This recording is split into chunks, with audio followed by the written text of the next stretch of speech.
You'd think working in a morgue would harden a person. You'd think after years of handling the dead, it'd stop bothering you. And maybe for some people that's true. But for me, some things never stop feeling wrong. My name's Tom Carter, and for 6 years I worked the night shift at St. Vincent's Memorial Morgue. It wasn't a glamorous job, but it paid the bills. My co-workers always joked about the guests we hosted, lifeless bodies, rolled in from the ER or brought in by the police. But there were nights when the air in that place felt heavy, like the walls themselves were breathing. And then, there were the nights when I knew I wasn't alone. One of my first unsettling experiences happened about a year into the job. There was a locker in the back, old and rusted, that we called the red locker. It wasn't actually red.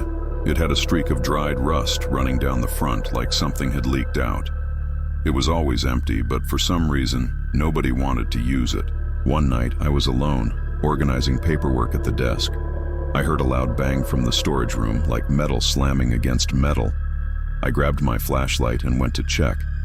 As I entered the room, the sound came again. This time, a distinct rattle. It was the red locker, shaking like someone was trapped inside. My heart pounded as I walked toward it. "Hello?" I called out, even though I knew there wasn't supposed to be anyone there. No response, just the faint squeak of the locker door shifting. When I got close enough to touch it, the rattling stopped. Dead silence. I opened the locker, but it was empty, just like always. I slammed it shut, told myself it was just the old metal contracting, and went back to my desk. An hour later, the noise started again. But this time, I wasn't brave enough to check. Bodies come and go, and most nights are uneventful. But there was one that still makes my skin crawl when I think about it. It was a young woman, maybe mid-20s, who'd been brought in after a car accident. No ID, no family yet to claim her. She was just there, lying on the table, waiting for the coroner's report. That night, I kept hearing whispers. At first, I thought it was the radio. I always kept it on low for some background noise. But when I turned it off, the whispering didn't stop. It was faint, like someone murmuring just out of earshot. I started walking around, trying to pinpoint the source. It wasn't coming from the vents or the hallway. The sound got louder as I approached the body. My stomach turned when I realized the whispers were coming from her. Her lips were still, her body unmoving, but the sound was there, soft and urgent, like she was trying to tell me something. I leaned in closer, against every instinct, screaming at me to run. The whispering stopped, replaced by a single clear word. "Help." I stumbled back, knocking over a tray of instruments. When I looked again, her mouth was slightly open, but she didn't move. I left the room and didn't go back until my shift ended. We'd had our fair share of odd occurrences, but nothing compared to the night the old man came in. He'd died at home, natural causes, but something about him felt wrong. His face was serene, but his hands were clenched into tight fists, like he'd died fighting something off. After I processed his intake, I wheeled him into the cooler. As I turned to leave, I heard a faint creak behind me. The gurney had moved, just an inch or two, but enough to notice. I thought maybe the wheel lock hadn't engaged, so I pushed it back and double-checked. But as I started walking away, I heard it again. This time, the gurney wasn't just moving, it was rolling toward me. I froze, my breath caught in my chest. The old man's eyes were still closed, his body still lifeless. But the gurney kept coming, slow and deliberate, until it bumped against my leg. I backed away, and for a moment, nothing happened. Then, his hand slipped off the side of the stretcher, hanging limp. I swear I saw his fingers twitch. I left the morgue that night and didn't come back until I was forced to. The last straw came on a stormy October night. Lightning flashed outside, illuminating the morgue in brief, stark bursts. The power flickered twice before the backup generator kicked in. I was alone again, as usual, finishing up some paperwork when I heard the cooler door creak open. That door is heavy, and it takes a deliberate push to open it. I grabbed my flashlight and walked toward the cooler. Inside, the bodies were lined up as usual. But one of the drawers, the one holding the whispering woman, was open. The sheet covering her body had been pulled back, revealing her face. Her eyes were wide open, staring straight at me. I stumbled back, almost dropping the flashlight. Then I heard it again, that soft, urgent whisper, "Help." This time, the other body started to shift. Drawers creaked open, sheets rustled, and the room filled with a low hum, like dozens of voices speaking all at once. I ran. I never went back to St. Vincent's.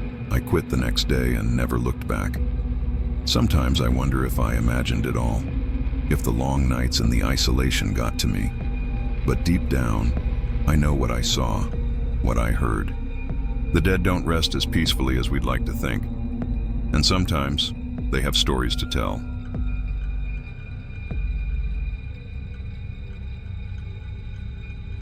When people ask me what it was like working in a morgue, they usually expect me to laugh and say, "Oh, it wasn't so bad," like I was some kind of hardened soul immune to the horrors of death.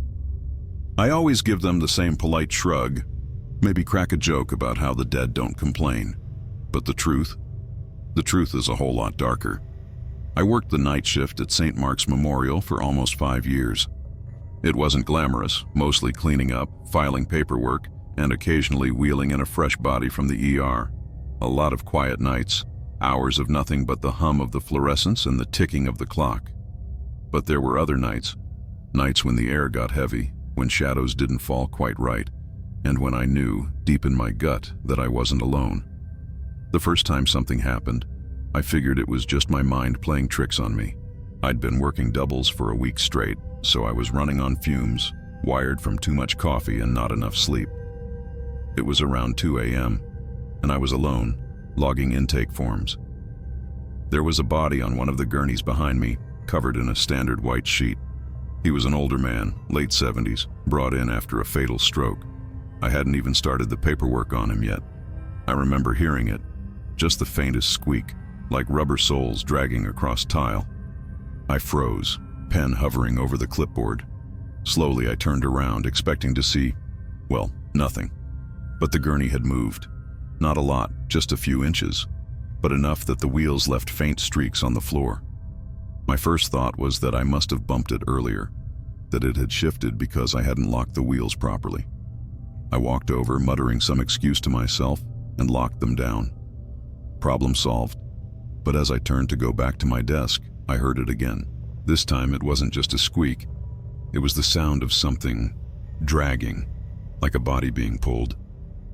The gurney was exactly where I'd left it. The sheet covering the old man had slipped, though, just enough to expose his hand. It was hanging over the edge of the gurney, fingers bent awkwardly toward the floor. I locked up for the night and left early. You get used to the weird stuff, or at least you tell yourself it's normal. The lights flicker. It's an old building. The doors creak. It's just the air pressure. You hear whispers. Must be the wind. But after a while, the excuses stop working. One night, about a year in, I was alone again. It was storming outside, one of those loud summer storms that makes the walls rattle. We'd gotten a rush earlier, 3 bodies from a car accident out on the interstate. So I was running behind, still processing forms at midnight. I was in the cooler, sliding one of the gurneys into the wall unit, when I heard a voice. "Help!" I froze, my hand gripping the edge of the drawer. It was faint, almost lost under the rumble of thunder, but I knew I'd heard it. "Help me." It was coming from behind me. I turned slowly, every muscle in my body screaming to run. The cooler was silent except for the hum of the refrigeration units. The gurneys were lined up neatly, white sheets covering each of the bodies. Nothing was out of place. "Help!" The voice was louder this time. It wasn't a shout, but it was insistent, urgent.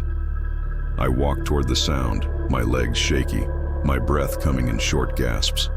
It was coming from one of the gurneys, the middle one. The sheet twitched. I swear to God, it moved, just a tiny ripple, like something underneath was trying to get out. My brain was screaming at me to run, but my body wouldn't listen. I reached out, grabbed the edge of the sheet, and pulled it back. The man on the gurney was young, maybe mid-30s, his face pale and slack. His eyes were closed, his mouth slightly open. He didn't move. I stood there for what felt like hours, waiting for, I don't know, something. Finally, I draped the sheet back over him and walked out. I didn't hear the voice again that night, but I didn't sleep either. The worst night of my life happened about 3 years into the job. It was mid-December and the morgue was unusually quiet. I remember thinking it was strange. No bodies in the ER, no accidents, nothing. It was just me, the empty halls, and the sound of the clock ticking. Around 3 a.m., I started hearing noises from the cooler. At first, it was just a faint tapping, like someone drumming their fingers on a metal surface. I ignored it, but then it got louder. Tap, tap, tap. It was deliberate, rhythmic, and it was coming from inside the wall unit. I walked to the cooler, my heart racing. The tapping stopped the second I opened the door. I stood there for a minute, listening, but all I heard was the hum of the refrigeration units. As I turned to leave, one of the drawers slid open on its own, slowly, smoothly, like someone had pulled it from the inside. The body inside was an older woman, her face peaceful, her hands clasped over her chest. Her eyes were open. I slammed the drawer shut and backed away, nearly tripping over my own feet. The lights flickered once, twice, and then went out completely. I was plunged into darkness, the only sound my own ragged breathing. And then, from somewhere deep in the cooler, I heard it. A laugh. Low and guttural, it echoed through the room, bouncing off the walls until it felt like it was coming from everywhere at once. I didn't stay to find out what it was. I quit the next morning. I told my boss I couldn't handle the hours anymore, but the truth was, I couldn't handle that place. I don't know what I experienced in that morgue, if it was ghosts, demons, or just my own mind cracking under the pressure. But I do know this: the dead don't always stay quiet, and sometimes, when they do speak, it's better not to listen.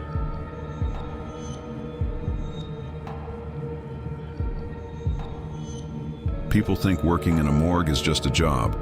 You clock in, handle the dead, and clock out. That's how I saw it when I started. It was supposed to be simple, even boring, a quiet paycheck. The dead, after all, don't talk back. But let me tell you something. That place changed me. The things I saw, the things I felt, they still haunt me. I got the job fresh out of school, just looking for a steady gig. St. Anthony's morgue was small, tucked away in the basement of an old hospital. Nights were dead silent, no pun intended. My job was basic: log bodies, assist the coroner, keep the place clean. The first couple of weeks were uneventful, but then things started happening. It began with sounds, little things at first. The faint squeak of a gurney wheel when no one was there to move it. Soft tapping, like someone drumming their fingers against the metal cooler doors. I brushed it off. Old building, old pipes. At least, that's what I told myself. One night, I was working alone, logging a new arrival. A man in his late 40s who'd died of a heart attack. I wheeled him into the cooler, slid him into a drawer, and shut the door. As I turned to leave, I heard a distinct click. The drawer had opened by itself.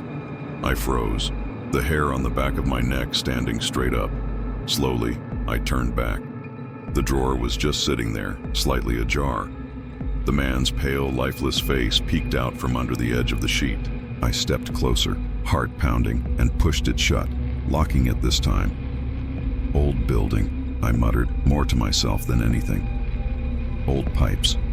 But as I walked back to my desk, I could have sworn I heard a faint laugh. After that night, the air in the morgue felt different. Heavy, like it was pressing down on me. I'd hear whispers sometimes, soft and low, just out of earshot. I'd turn, expecting to see someone, but it was always just me and the bodies. One evening, a body came in that I'll never forget. She was a young woman, maybe 25, brought in from a hit and run. No ID, no family, just a Jane Doe. Something about her didn't sit right with me from the start. Her eyes were half open, staring blankly at nothing, and her mouth was twisted into a faint, unsettling smile. I tried not to look at her as I wheeled her into the cooler, but as I slid her into the drawer, I swear I felt her hand brush against mine. It was cold, so cold. For the rest of the night, I couldn't concentrate. Every time I looked up, I felt like someone was standing just out of my sight. When I turned my head, there was nothing there. Around 3 a.m., I decided to check on the cooler. I told myself it was routine, but really, I just needed to make sure Jane Doe was still where I'd left her. I opened the door and scanned the rows of drawers. All closed, all locked. I let out a shaky breath, but as I turned to leave, I heard it. Tap, tap, tap. It was coming from her drawer. I stared at it, my heart hammering in my chest. The tapping grew louder, more insistent. Against every ounce of self-preservation in me, I stepped closer and pulled the drawer open. She was there, just as I'd left her, but her eyes were wide open now, staring straight at me. I slammed the drawer shut and ran out of the cooler, locking the door behind me. Things escalated after that. A week later, I was working another double shift when the power went out. The backup generator kicked in, but the flickering lights made the morgue feel more alive than it ever should have. I was finishing up some paperwork when I heard the sound of footsteps. Slow, deliberate, echoing down the hallway outside. I called out, "Hello? Someone there?" No response. I grabbed my flashlight and stepped into the hall. The sound of footsteps faded as I walked, but I could still feel something, like I was being watched. I turned the corner and froze. At the far end of the hall, the cooler door was wide open. I knew I'd locked it. I forced myself to walk toward it, every step feeling heavier than the last. Inside, all the drawers were shut, except hers. Jane Doe's drawer was pulled all the way out, the sheet covering her body neatly folded on the floor. She was sitting up. Her head was tilted to the side, and her eyes locked onto mine. Her lips parted, and in the faintest whisper, she said, "Come here." I don't remember running out of the building, but somehow I ended up outside, shaking in the cold night air. I quit the next day. Didn't give them a reason, just packed up my stuff and left. It's been years since I worked there, but I still dream about the morgue. Sometimes I see Jane Doe, her smile stretched too wide, her cold hand reaching for mine. Other times, it's the whispers, growing louder and louder until they're screaming in my ears. I've tried to tell myself it was all in my head. Stress, exhaustion, maybe even sleep deprivation. But deep down, I know better. That place wasn't just a morgue. It was a doorway.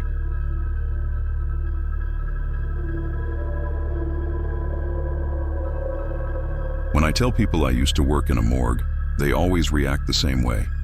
First, there's the awkward laugh, like they think I'm joking. Then, when they realize I'm serious, their eyes widen and they lean in closer, whispering, "Did you ever see anything weird?" I used to laugh it off. "Nah," I'd say. "Dead people don't get up and walk around." But that's not the truth. The truth is, I saw things I can't explain. Things that still keep me awake at night. I worked the night shift at St. Mary's County Morgue for 3 years.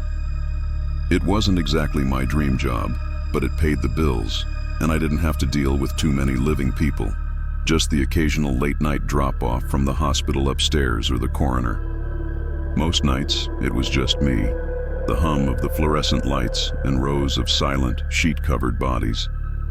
The first time something strange happened, I thought I was just tired. It was a quiet Tuesday night, and I was catching up on some paperwork when I heard a noise. It wasn't loud, just a faint tapping sound, like fingers drumming on metal. I ignored it at first. Old building, old pipes. But then it got louder.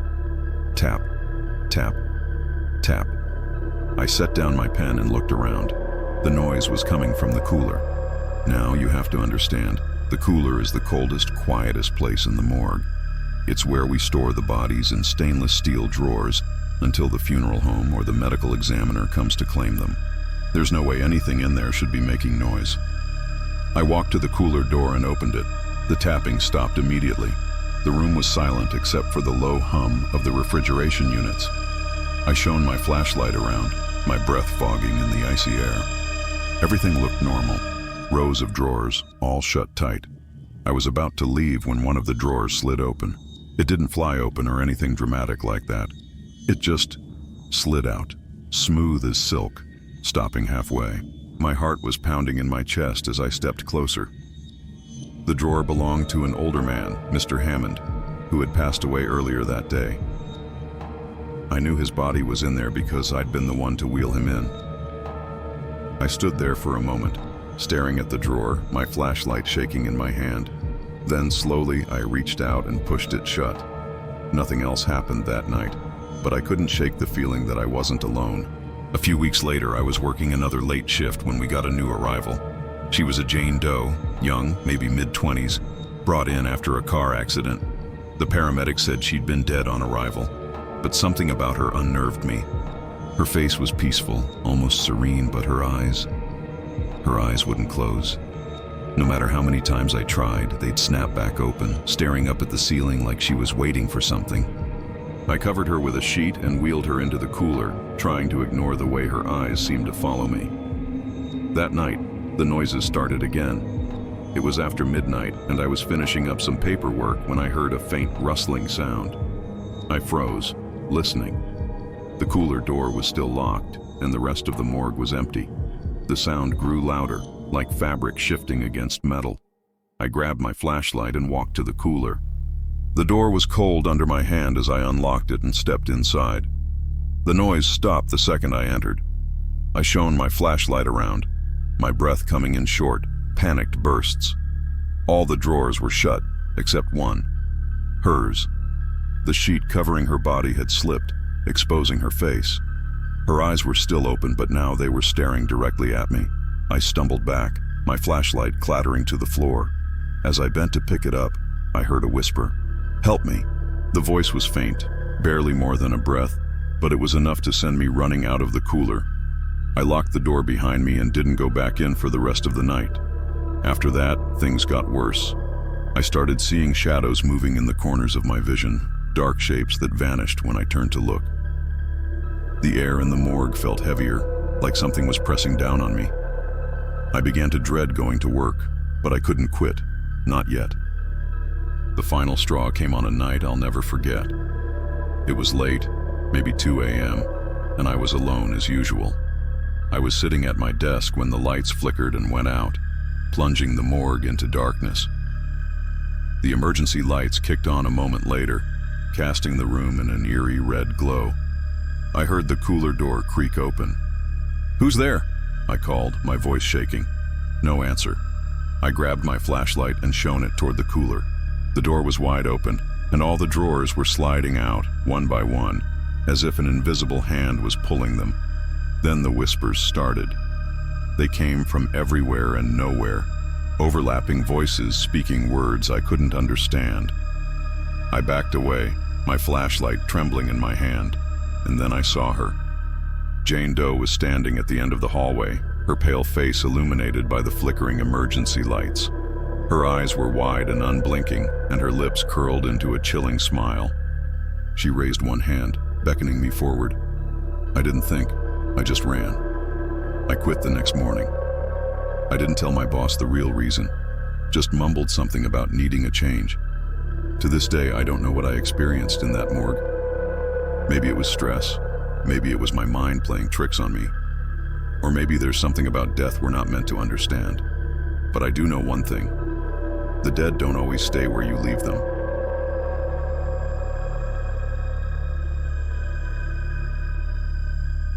When I tell people I used to work in a morgue, they always have the same reaction.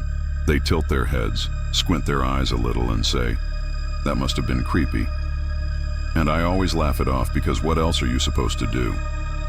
Creepy doesn't even begin to cover it. I got the job at St. Vincent's Memorial straight out of school.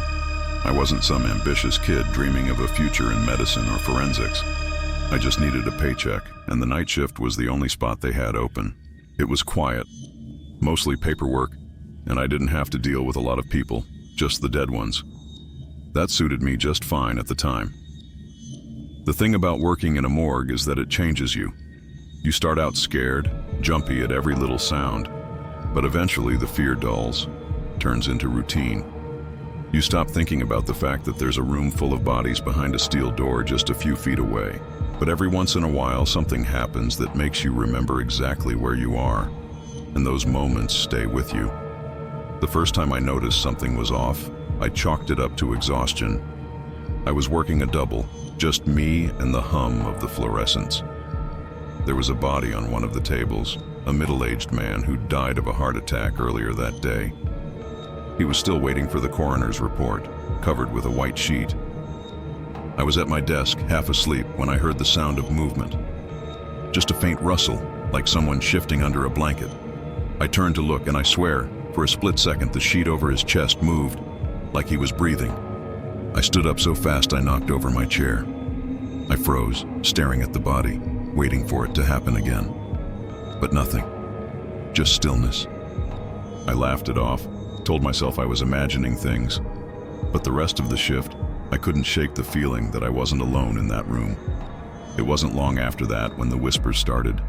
They were faint at first, easy to ignore.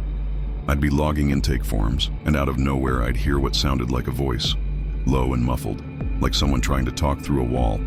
I'd stop, look around, and there'd be nothing. No one. One night, the whispers got louder. I was filing paperwork in the back room when I heard it, clear as day, a voice saying, "Come here." I froze.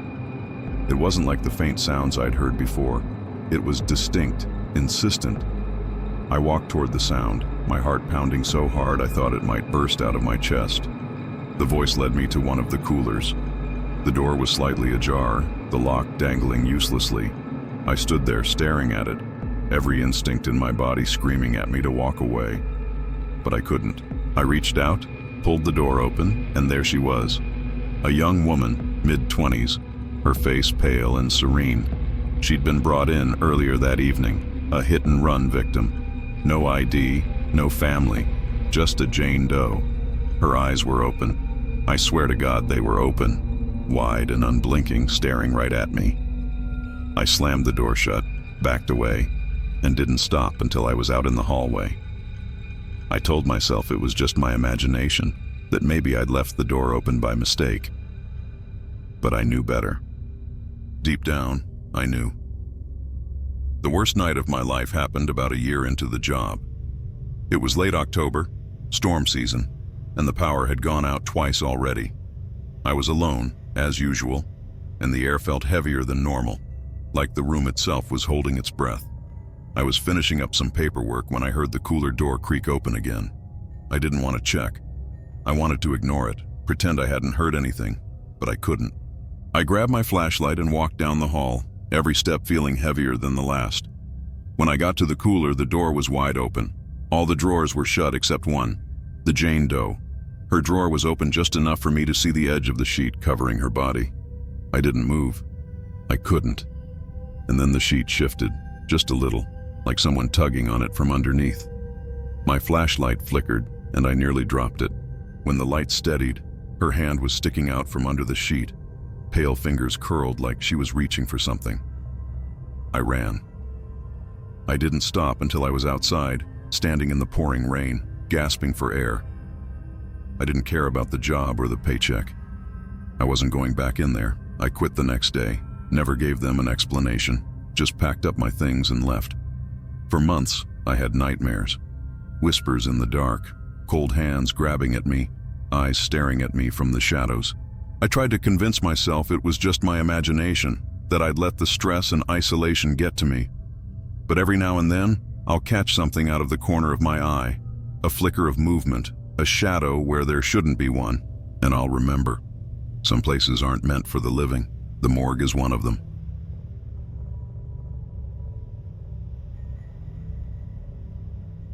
People think the scariest part about working in a morgue is the dead bodies. They're wrong. The dead are quiet, predictable.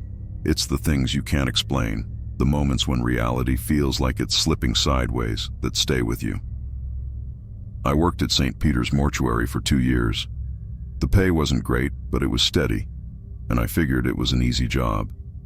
I didn't mind the silence, didn't mind the late hours. It seemed like the perfect gig for someone who wanted to be left alone. At first, everything was routine. We'd get a couple of bodies a night, car accidents, overdoses, heart attacks. I'd log them in, clean them up, and prep them for the coroner. Nothing glamorous, but it was work. Things started to get strange a few months in. It was little stuff at first. A drawer in the cooler sliding open by itself. Lights flickering even though maintenance swore they'd fixed the wiring. One night I swore I heard someone whisper my name, but when I turned around, there was no one there. I told myself it was just my imagination. But then there was Mr. Alvarez. He came in on a quiet Tuesday night. 72 years old, died of a stroke. His family hadn't claimed the body yet, so he was assigned to storage until morning. I wheeled him into the cooler, slid him into a drawer, and locked it. As I turned to leave, I heard a thud. I stopped. My heart was pounding. Slowly, I turned back. The drawer I'd just shut was slightly open. I walked over, hands shaking, and pushed it closed again. I double-checked the lock, making sure it was secure. Then I turned to leave. Thud. This time, the drawer slid all the way out, and Mr. Alvarez's body rolled forward, his pale, lifeless face inches from mine. I screamed, stumbling back. For a split second, I swore his eyes opened, just a flicker, before the drawer slammed shut on its own. I didn't go back in the cooler for the rest of the night. After that, things started happening more often. One night, I was logging in a Jane Doe. She'd been found in a ditch, no ID, no family. As I wheeled her into the prep room, I felt something cold brush against my arm. It wasn't the gurney or the door, it felt like fingers. I jumped back, but no one was there. Her body was strange, too. Her lips were curved into a faint smile, and her eyes wouldn't stay shut. I'd closed them, but every time I looked back, they were open again, staring at the ceiling like she was watching something I couldn't see. That night, I heard footsteps in the hall outside my office. "Hello?" I called out, but no one answered. The footsteps got louder, moving closer. I grabbed a flashlight and opened the door. The hallway was empty. Then the cooler door creaked open. I walked toward it, every muscle in my body screaming at me to turn around and run. The door was wide open, and inside, all the drawers were slightly ajar. I stood there, frozen, until one of the drawers slid open all the way. Jane Doe's body was lying there, her head tilted toward me, her unblinking eyes locked onto mine. "Help me," she whispered. I ran. By the time my last week rolled around, I was barely holding it together. I wasn't sleeping, wasn't eating. Every time I closed my eyes, I saw their faces. On my final shift, I told myself I'd just keep my head down and get through the night. No more investigating noises, no more looking for explanations. But the morgue had other plans. It was past midnight when the power went out. The emergency lights kicked on, bathing the room in a dim red glow. I tried to stay calm, telling myself it was just a blackout. But then I heard it. Tap, tap, tap. It was coming from the cooler again. I grabbed my flashlight, even though I knew I shouldn't. The cooler door was open, and the tapping was louder now, almost like someone knocking. As I stepped inside, the door slammed shut behind me. I spun around, shining my flashlight on the rows of drawers. One by one, they started sliding open, revealing the bodies inside. Their faces were pale and lifeless, but their eyes, God, their eyes were wide open, staring at me. The whispers started then, overlapping voices that I couldn't understand. They grew louder and louder until I dropped the flashlight, plunging the room into darkness. When I finally managed to find the door and burst out into the hallway, the morgue was silent again. The drawers were closed, the lights back to normal. But I couldn't shake the feeling that something had followed me out. I quit the next day. I don't tell this story often. People don't believe me, and honestly, I don't blame them. I wouldn't believe it either if I hadn't lived it. But sometimes, late at night, I still hear the tapping. And when I do, I wonder if I'll ever really be free of that place.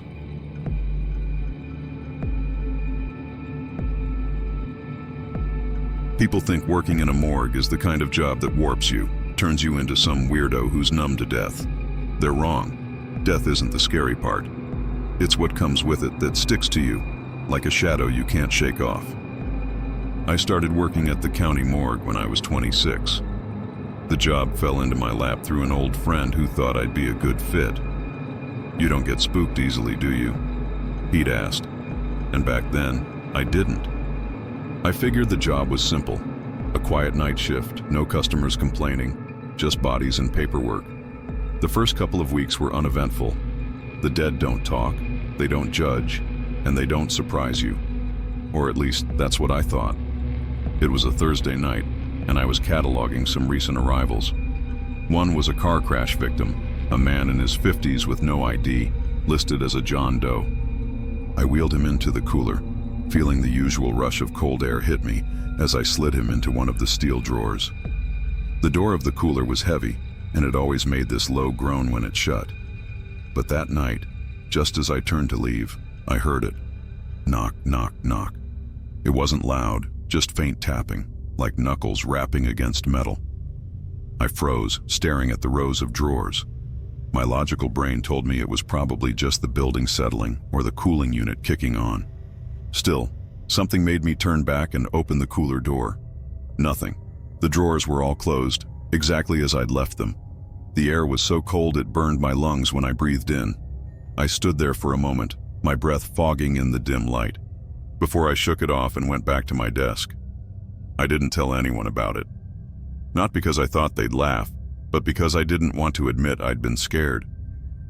Things escalated from there. A few weeks later, we had a woman come in, mid-30s, victim of an overdose. Her family hadn't claimed the body yet, so she stayed with us overnight. I was working late, catching up on paperwork, when I heard something behind me. It was faint at first, like fabric shifting. I turned around, expecting to see nothing, but there she was, standing in the doorway of the cooler. Her skin was pale, almost translucent under the fluorescent lights, and her eyes, God, her eyes, were wide open, staring straight at me. "Ma'am," I said, my voice trembling. She didn't move, didn't blink, just stood there, barefoot on the cold tile floor, her hospital gown hanging loose around her shoulders. I took a step toward her, my heart pounding so loud I could hear it in my ears. "Are you okay?" The second the words left my mouth, the lights flickered. When they came back on, she was gone. I ran to the cooler, yanking the door open. Her drawer was still closed, the lock secure. My hands were shaking as I unlocked it and pulled it out. There she was, lying exactly as I'd left her, eyes closed, motionless. I slammed the drawer shut and left it locked for the rest of the night. I started dreading my shifts after that. The morgue didn't feel empty anymore. It felt crowded, like someone, or something, was always watching me. The worst night, the one that finally made me quit, started like any other. It was a little after midnight, and I was doing inventory in the supply room when the power went out. The backup generator kicked on a few seconds later, bathing the room in dim red emergency lighting. I stepped into the hallway, the shadows stretching out long and eerie in the red glow. The cooler door was wide open. That was impossible. It was heavy, always creaking and groaning when it opened, but now it stood there silently, inviting. I walked toward it, every instinct screaming at me to turn around and leave. The air grew colder with each step until I could see my breath in front of me. Inside, all the drawers were open. The bodies were still there, but their eyes were open, every single one of them staring straight ahead. And then the whispers started. I couldn't understand the words, but they filled the room, overlapping and growing louder until it felt like they were coming from inside my head. My vision blurred, and I stumbled back, clutching my ears. Then they stopped. When I opened my eyes, the drawers were shut. The cooler was silent again, as if nothing had happened. But I knew it wasn't just my imagination. I handed in my resignation the next day. I haven't set foot in a morgue since, but sometimes late at night I still hear the tapping. It's faint, barely there, but it's enough to make me check the locks on my doors and windows. People always ask me why I left the job. I usually tell them it just wasn't for me. But the truth, the dead might be quiet, but they're not always gone.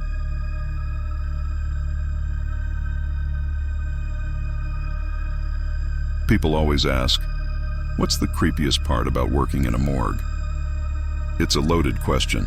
They expect me to say something about the bodies, the blood, or the smell of death.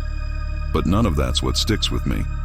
The scariest part isn't the dead, it's what lingers around them. I started working at Willow County Morgue when I was 28. The hours were rough and the pay wasn't anything to write home about, but it was steady work. I liked the quiet, Or at least I thought I did. The dead don't judge, don't yell, don't make demands. That's what I told myself anyway. The first few months were uneventful. People die every day, and I got used to the routine. Log the bodies, prep them for autopsies or pickups, clean the place up, and repeat. It wasn't glamorous, but it was predictable. Then came the night I met Rachel. Rachel was a 19-year-old girl who died in a house fire. Her body was mostly intact, but her skin was charred, and her fingers were curled up like she'd been clawing at something. When I unzipped the bag and saw her face, I froze. She wasn't screaming or anything, but there was this look of pure terror, like she'd seen something far worse than flames. I pushed the image out of my mind and did my job. I cleaned her up as best I could and put her in one of the cooler drawers. But as I was shutting the drawer, I swear I felt something cold brush past my arm. I jumped back, my heart racing. The room was empty. I told myself it was just my imagination, maybe the air from the cooler vent. But when I turned to leave, I heard it. Tap, tap, tap. It was coming from her drawer. I stopped dead in my tracks, staring at the steel door. The sound came again, louder this time. "Hello?" I said, my voice cracking. Silence. I stepped closer, reaching for the handle. My hand was shaking, and every instinct told me to walk away, but I couldn't. I pulled the drawer open. Rachel's body was exactly where I'd left it. Her eyes were closed, her burned hands folded over her chest. But as I stood there, I could have sworn her lips twitched just for a second. I slammed the drawer shut and got out of there as fast as I could. After that, things started happening more often. Little things at first. Doors creaking open on their own, lights flickering, the feeling that someone was standing behind me when I knew I was alone. One night, I was cleaning the prep room when the power went out. The emergency lights kicked on, casting everything in this eerie red glow. I was halfway to the breaker box when I heard footsteps. They were slow and deliberate, echoing down the hallway. "Is someone there?" I called out. No answer. The footsteps stopped, but the air felt heavy, like I was being watched. I turned the corner and saw the cooler door standing wide open. That door was heavy. There's no way it could have opened by itself. I stepped inside and my breath turned to fog. All the drawers were slightly open, just enough to see the edges of the bodies inside. I froze, trying to convince myself it was some kind of mechanical failure. But then, one of the drawers slid all the way out. It was Rachel. Her burned face stared up at me, and this time, her eyes were wide open. Her mouth moved, and I heard a faint whisper. "Help me!" I stumbled back, tripping over my own feet as the whispers grew louder. They were all around me now, overlapping, a chorus of voices I couldn't understand. The lights flickered, and I swear I saw shadows darting along the walls. I don't remember how I got out of the cooler. The next thing I knew, I was sitting in my car, shaking so hard I could barely turn the key. I should have quit that night, but I didn't. I told myself it was just stress, that my mind was playing tricks on me. But the morgue wasn't done with me yet. A few weeks later, we got an older man, Mr. Callahan, heart attack in his sleep. He looked peaceful, almost like he was just napping. I wheeled him into the prep room, ready to start the paperwork, when the temperature dropped. It wasn't like the usual chill from the cooler. It was bone deep, the kind that makes your teeth chatter. I turned around and there he was, sitting up on the gurney. "Get out," he said, his voice raspy and hollow. I froze, unable to move or even breathe. He stared at me with milky, lifeless eyes, and then he smiled, a wide, unnatural grin that made my stomach turn. The lights flickered again, and when they came back on, he was lying down, perfectly still. I didn't sleep that night. My last shift at the morgue started like any other. I told myself I just needed to get through one more night. But by then, the morgue had its hooks in me, and it wasn't letting go. It was around 2 a.m. when the power went out again. I grabbed my flashlight, my hands shaking as I made my way toward the cooler. When I opened the door, every single drawer was wide open. The bodies were sitting up, their heads turned toward me, their eyes glowing faintly in the darkness. They didn't move, didn't speak, but I felt their presence, heavy and suffocating. Then the whisper started again, louder this time, almost like chanting. The shadows on the walls twisted and stretched, taking on shapes that didn't make sense. I dropped the flashlight and ran, not stopping until I was outside, gulping in the cool night air. I left my keys, my bag, everything. I never went back. I don't know what's in that morgue, and I don't want to know. But sometimes, late at night, I still hear the whispers. And when I do, I wonder if they're coming for me next.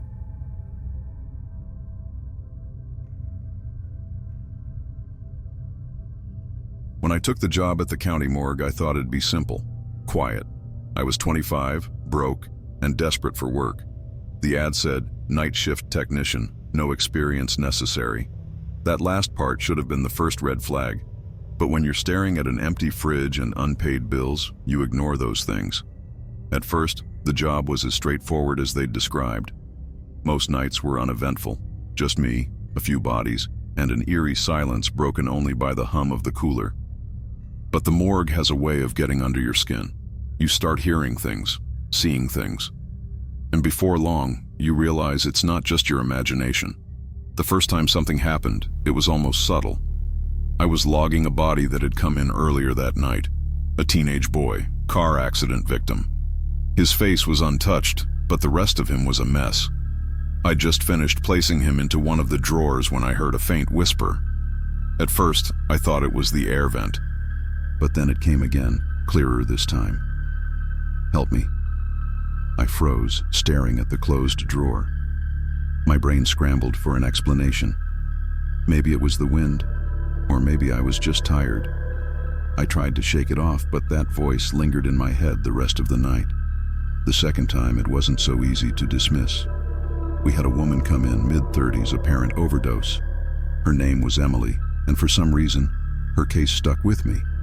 Maybe it was the way her face looked so peaceful, like she'd just gone to sleep.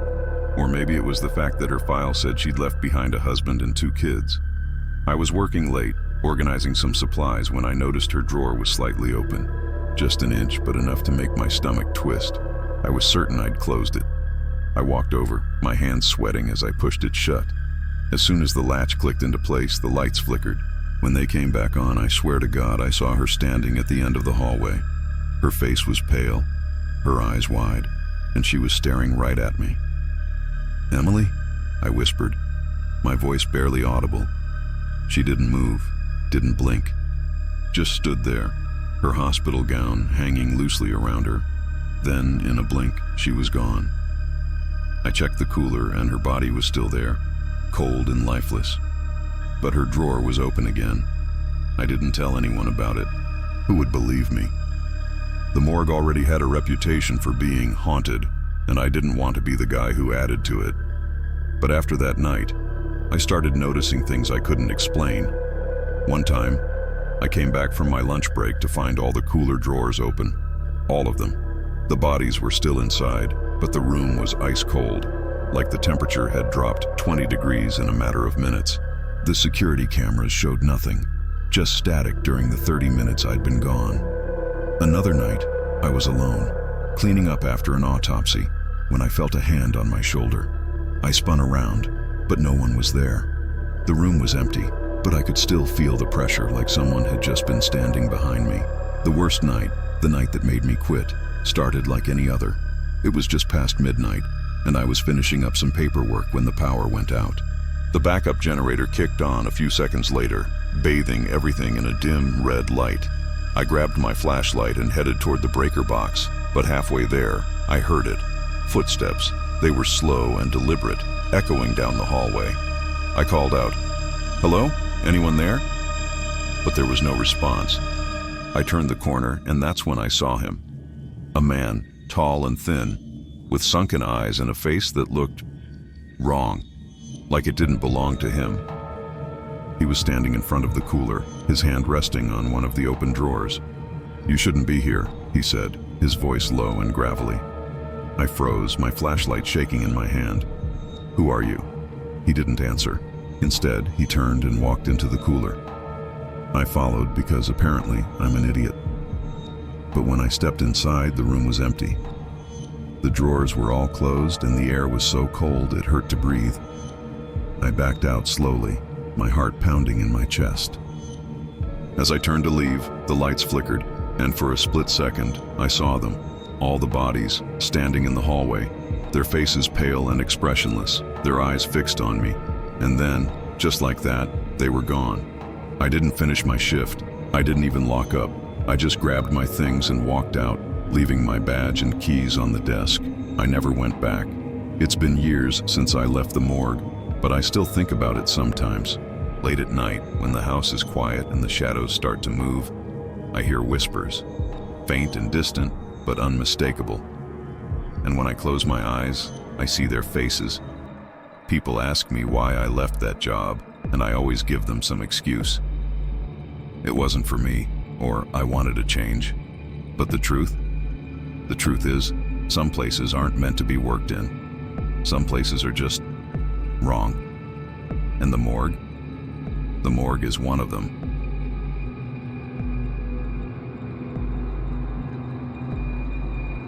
When people hear I used to work in a morgue, the first thing they say is always the same. That must have been creepy. I usually laugh it off, say something like, "The dead don't bother you, it's the living you gotta watch out for." It's a good line. Works every time, but it's a lie. The truth? The dead do bother you. I started working at St. Vincent's County Morgue when I was 26. The hours were long and the pay was crap, but it was a job. I'd been unemployed for 6 months, and when you're desperate, you don't ask too many questions.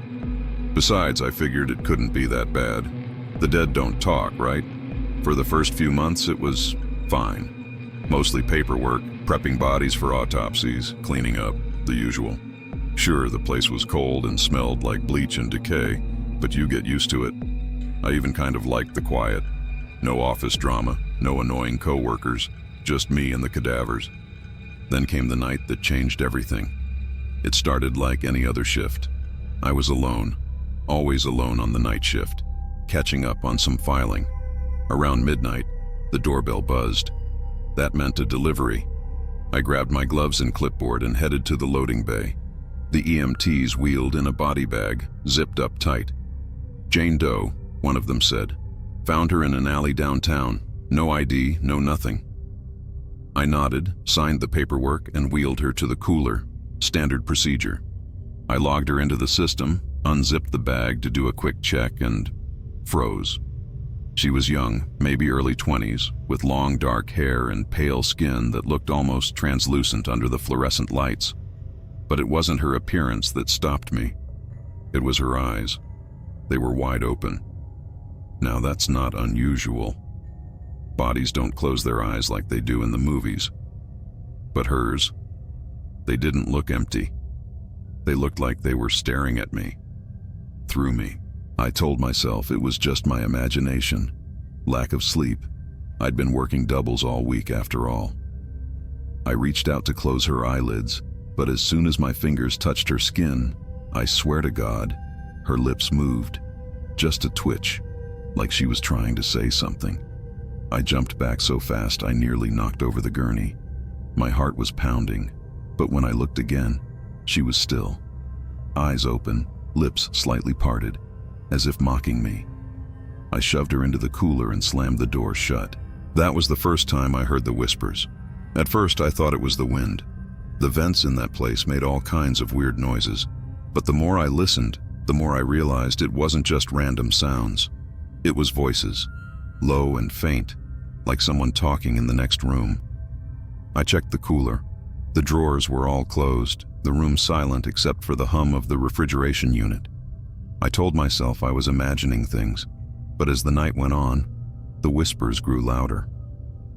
By 3 a.m., I couldn't take it anymore. I grabbed my keys and bolted out of there, telling myself I'd just had a bad night. Stress, lack of sleep. But the next night, it happened again. I was logging another body, an older man, heart attack victim, when the power went out. The backup generator kicked in a few seconds later, but those few seconds in the dark felt like an eternity. When the lights came back on, I saw it. The cooler door was open, not all the way, just a crack, but I knew I'd closed it, locked it even. My stomach turned as I walked over, flashlight in hand. "Hello?" I called out, knowing full well I wouldn't get an answer. The cooler was empty.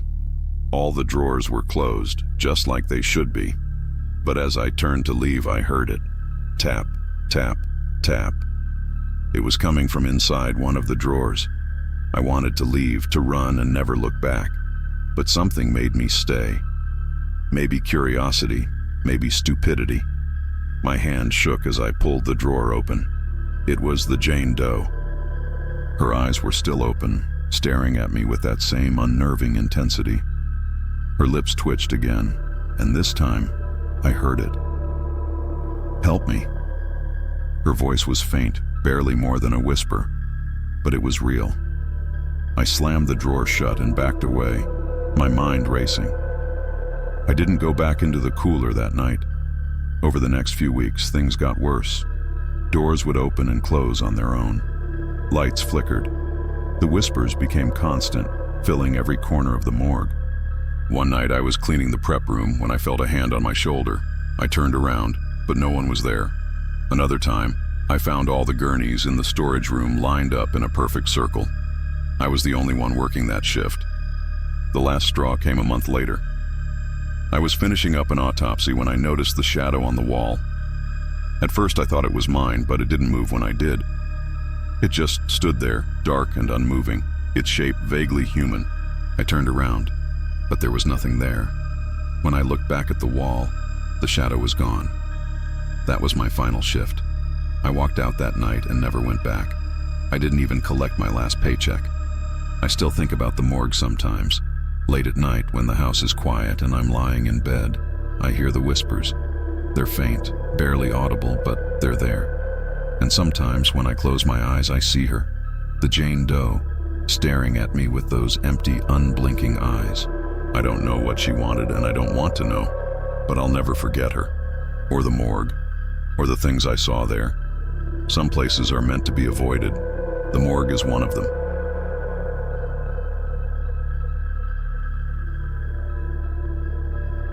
I never thought I'd be one of those people. You know the kind. The ones who come back from a job like mine and speak in hushed tones about shadows and whispers. But here I am. And I'm about to tell you something that will make you think twice about the things you don't see when you close your eyes at night. My name's Nick. I'm 29 now, but I used to work at a county morgue, back when I was 22 and fresh out of college. It wasn't my dream job, but it paid the bills.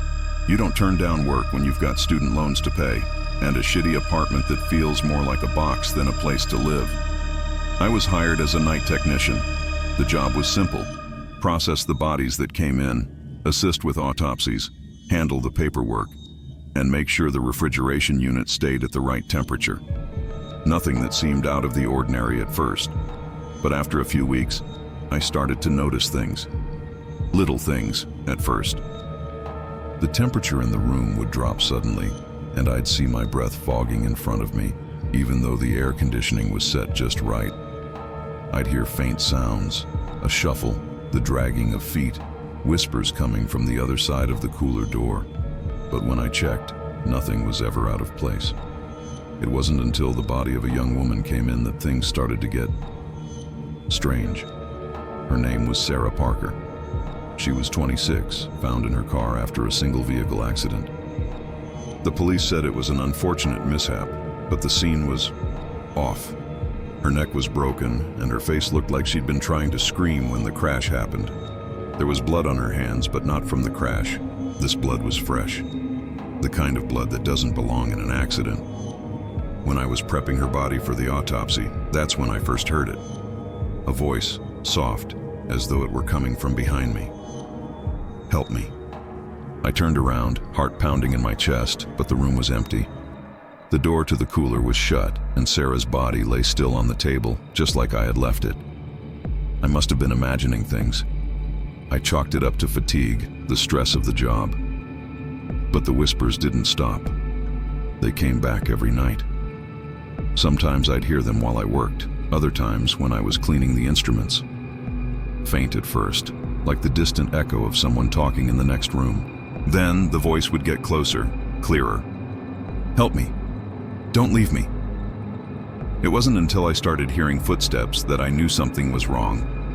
I'd hear them when I was alone in the prep room. Slow, methodical steps, someone walking down the hall. but when I'd check, no one was there. At first, I thought it was just my imagination, the isolation of the place getting to me. But I couldn't shake the feeling that I wasn't alone. One night, I came in to find all the body drawers in the cooler open. It was around 3 a.m. The lights flickered as I stepped inside, and I could feel the hairs on the back of my neck stand up. There, in the cold silence, the drawers were ajar, and I could see the faint outlines of bodies in each one. I felt watched. I moved quickly, closing each drawer, my hands trembling. As I closed the last one, the temperature in the room seemed to drop, and I could see my breath fogging in the air. That's when I heard it, the soft tap, tap, tap on the floor behind me. I spun around, expecting to see one of the other staff members, but no one was there. I wasn't alone, though. I felt it, that presence, hovering just behind me. I stood there for what felt like forever, my heart racing, before I finally turned back around. There, in the drawer I had just closed, was Sarah Parker's body. Her eyes were wide open, staring straight up at me. I don't know how long I stood there. It felt like minutes, or maybe hours. I wanted to scream, but nothing came out. All I could do was stare at her. And then, just as suddenly as it had appeared, she was gone. The body was back in its resting position, her eyes closed once more. I thought I was losing my mind. I didn't tell anyone what happened, of course. Who would believe me?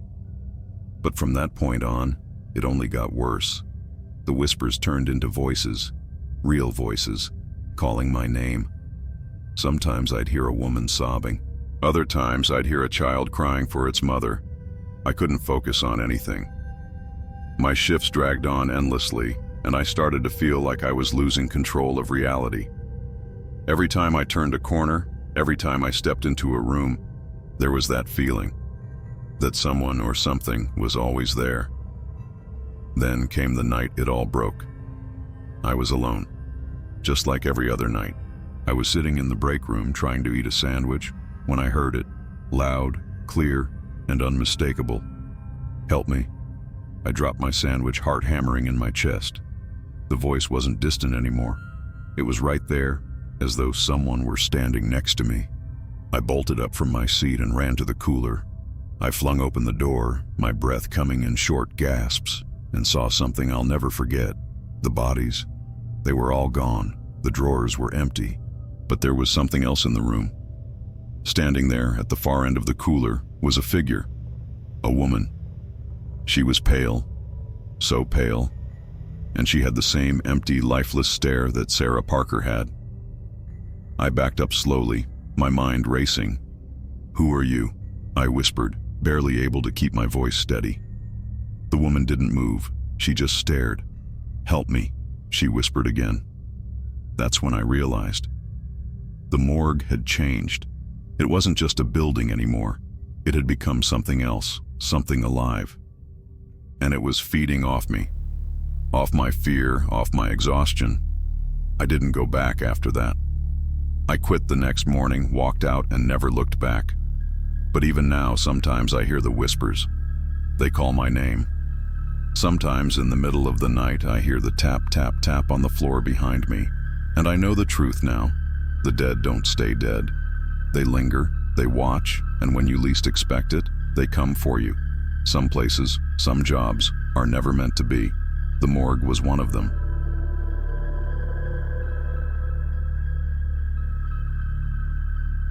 When people hear that I used to work in a morgue, their faces light up with a mix of disbelief and curiosity. They ask questions like, "Wasn't that creepy?" And I always give them the same answer. You get used to it. But I don't think they ever understand. No one could. They don't know what it's like to spend hours alone in a room with dead bodies. They don't know what it's like to feel the hairs on the back of your neck rise without any explanation. I was 23 when I took the job at St. Mary's Morgue. I was fresh out of college, struggling to make ends meet, and when the ad came up for a night shift assistant, I figured it was a way to pay the bills. They told me the work was simple: prep bodies, assist the medical examiner, take care of paperwork. Nothing too complicated. The first few weeks were routine. Just bodies coming in and out, paperwork, occasional autopsies. There was a coldness to it, sure, but I didn't mind it. I didn't have a family to worry about, no close friends.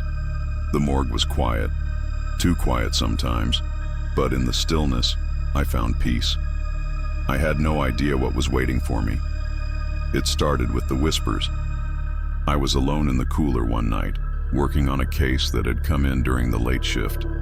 The body was an older man, heart failure, they said. I'd opened the cooler to check on him, adjust his position, and that's when I first heard it. A soft, almost imperceptible whisper like someone breathing just behind me. I turned around fast, my heart jumping into my throat, but the room was empty. "Help me." It wasn't loud, but it was clear. The voice wasn't that of the old man I was working on. It sounded like a woman. I shook my head, chalking it up to stress. Maybe I'd been working too many nights in a row. I brushed it off, but it didn't stop. The whispers came every night after that. Sometimes they were faint, almost a murmur in the distance, but other times they were right beside me, as if someone was standing in the room. Sometimes they were soft, "Help me, please, don't leave me." And other times, they were louder. One night, I swear I heard a voice scream my name, "Nick." I couldn't explain it. One night, I decided to test it. I was preparing another body, a young woman this time, when I heard the whisper again. I spun around and stood there, waiting, listening. "Help me," the voice said. This time I didn't hesitate. I walked to the cooler, opened the door, and grabbed the body of the woman. I placed her on the table, checked for any signs of life, but there was nothing. Her neck was broken. She had been dead for hours. But still, the whispers continued. By now, I was used to the eerie atmosphere of the morgue. But this wasn't normal. I tried to talk to the other workers about it, but they just laughed it off. They told me I was imagining things. "It's just the isolation getting to you, kid," one of the old medical examiners said. "You'll get used to it. Everyone does." I didn't believe that. There was something wrong with that place. And then, one night, I saw it. I had been working late, finishing up an autopsy when the power went out. The backup generator kicked in, but it only took a second for the room to go dark. And when the lights came back on, I saw her. The woman, the one from the cooler. She was standing in the corner of the room staring at me. Her eyes were wide open, bloodshot, as though she had been staring at me for hours. Her lips moved, but no sound came out. I backed away slowly, my legs weak. "What do you want?" I whispered. And then, just as quickly as she had appeared, she was gone. I ran from the morgue that night. I didn't finish my shift, didn't even tell anyone what happened. I just left. For days after that, I couldn't stop thinking about what I had seen. It was insane. It didn't make any sense. But there was something undeniable about it. The way she had looked at me, the way I felt when I saw her. And then, a few days later, the phone rang. It was the morgue director. "We have another body coming in," he said. "We need you to prepare it for the autopsy." I didn't want to go back. I didn't want to be anywhere near that place. But I didn't have a choice. The bills were piling up, and I didn't have another job lined up. So against my better judgment, I went back. That night I was alone again. The morgue was silent, except for the hum of the refrigeration unit in the corner. I started working on the new body. It was a man, mid-30s. His cause of death was a gunshot wound to the head, but there was something strange about him.